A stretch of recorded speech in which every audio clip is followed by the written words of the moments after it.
विश्व समाचार की ताज़ातरीन अपडेट्स में आपका स्वागत है। ब्रिटेन ने यूक्रेन के लिए प्रोजेक्ट नाइटफॉल नामक एक महत्वाकांक्षी प्रतियोगिता शुरू की है। इसका लक्ष्य यूक्रेन के लिए तेजी से नई लंबी दूरी की बैलिस्टिक मिसाइलें विकसित करना है, जो दुश्मन की रक्षा पंक्ति के पीछे गहरे लक्ष्यों को भेज सकें। ये घोषणा ब्रिटिश रक्षा मंत्री जॉन हीली की हालिया यूक्रेन यात्रा के बाद की गई है। उनकी यात्रा उस समय हुई जब रूस 8-9 जनवरी को कीव और कई अन्य शहरों पर बड़े पैमाने पर मिसाइल और ड्रोन हमले कर रहा था। इन हमलों में रूस ने पश्चिमी यूक्रेन में पोलैंड की सीमा से केवल 60 किलोमीटर दूर ओरेशनिक हाइपरसोनिक मिसाइल भी दागी थी। मंत्री हीली ने बताया कि जब यह हमला हुआ, वे लवीव क्षेत्र से कीव जा रहे थे और उन्होंने हवाई हमले के सायरन सुने थे। उन्होंने कहा कि ब्रिटेन इसे स्वीकार नहीं करेगा और इसीलिए वे यूक्रेन को जवाबी कार्रवाई के लिए सबसे उन्नत हथियार देने को दृढ़ हैं। नाइटफॉल मिसाइल 200 किलोग्राम का वॉरहेड ले जाएगी और इसकी मारक क्षमता 500 किलोमीटर से अधिक होगी। इन जमीन से लॉन्च होने वाली मिसाइलों को तेजी से दागा जा सकेगा और फिर तुरंत ठिकाना छोड़कर हटाया जा सकेगा, जिसे शूट एंड स्कूट रणनीति कहते हैं।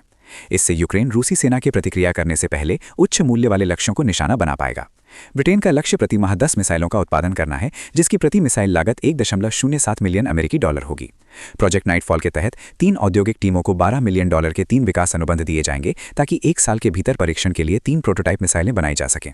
एक ब्रिटिश रक्षा अधिकारी ने कहा, एक सुरक्षित यूरोप के लिए एक मजबूत यूक्रेन जरूरी है।